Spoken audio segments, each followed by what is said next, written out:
And continuing right along in our Wealth Building 101 series, presented by Black Girl Magic Masters LLC.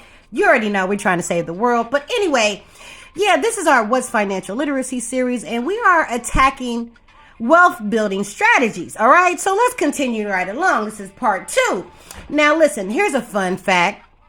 Vanguard, Vanguard projects 4.7% to 6.7% nominal annualized returns for U.S. equities over the next 10 years, and only 4.1 to 5.1% returns for U.S. aggregate bonds over the next 10 years. Now, these moderate expectations are only going to leave investors less room for their careless ass decisions. Now, moving right along, I'm not trying to judge nobody, but we need to talk about tax and estate planning strategies.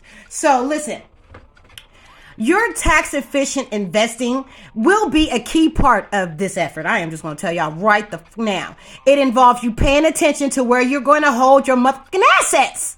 Now listen, taxable brokerage accounts are good vehicles for investments that stand to lose less of their worth to taxes. Okay. You know what I'm saying? This is what we're trying to do here. So such as low turnover funds. Look for those. Okay. Stocks you plan to hold for the long term, and municipal bonds, y'all. Yes, you can. So save the income generating securities and that higher turnover funds for the tax preferred accounts like 401ks and your traditional individual retirement accounts, aka IRAs. You know what I'm saying? But listen, for our wealthy families, for our families of means, you have an additional consideration when it comes to your charitable giving. So the federal estate exemption is set at about $12.92 million per person for 2023. And that is set to drop to about no less than $6.46 million in 2026. So you need to get on that, wealthy families.